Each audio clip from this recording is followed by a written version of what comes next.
अपमानर प्रतिशोध किपरि नेबे आसंतु जानिबा। अपमानर प्रतिशोध नेबा पई आउ पाटितुंड किंबा झगड़ा करिबा दरकार नहीं।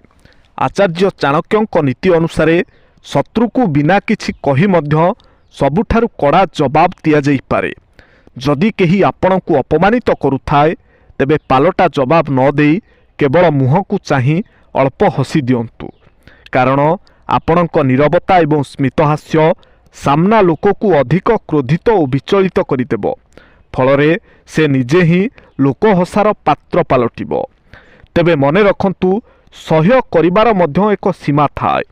आचार्य चाणक्यंक मतरे प्रथम थर अपमान सहिबा बुद्धिमानर काम एवं द्वितीय थर महानतार परिचय, किंतु तृतीय थर अपमान सहिबा घोर मूर्खामी अटे।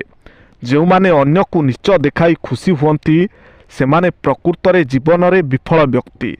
तेणु एभली नकारात्मक लोकंक ठारू दूरेई रहिबा सह बारंबार अपमान को बर्दाश्त न करिबा ही श्रेष्ठ नीति। जलखिया कौन खाइबे आसंतु जानिबा। चूड़ा और कदली घसा तुरंत शक्ति जोगाए, सहजरे हजम हुए, पेट पाई यह बहुत भल।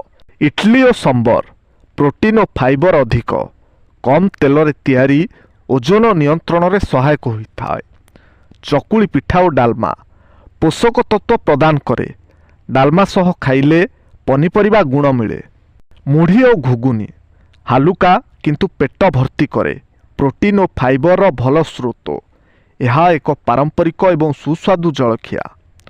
सुजी उपमा शीघ्र प्रस्तुत हुए, दीर्घ समय शक्ति दिए। विभिन्न पनीपरिबा मिसाई एहाकु अधिक पुष्टिकर करा जाई पारे। अपमानर प्रतिशोध किपरि नेबे आसंतु जानिबा। अपमानर प्रतिशोध नेबा पई आउ पाटितुंड किंबा झगड़ा करिबा दरकार नहीं। आचार्य चाणक्यंक नीति अनुसार शत्रु को बिना किछि कही मध्य सबुठारु कड़ा जवाब दिया जाई पारे। जदि केही आपण को अपमानित करुथाए तेबे पालटा जवाब न देई केवल मुह को चाही अल्प हसी दियंतु, कारण आपणक नीरवता एवं स्मितहास्य सामना लोक को अधिक क्रोधित और विचलित करिदेब।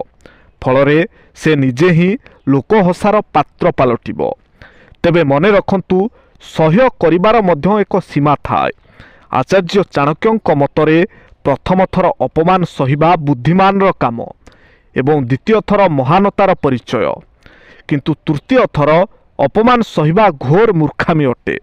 जो माने अन्य को नीच देखाई खुशी हुअंती सेमाने प्रकृतरे जीवन रे विफल व्यक्ति। तेणु एभली नकारात्मक लोकंक ठारू दूरेई रहिबा सह बारंबार अपमान को बर्दाश्त न करिबा ही श्रेष्ठ नीति।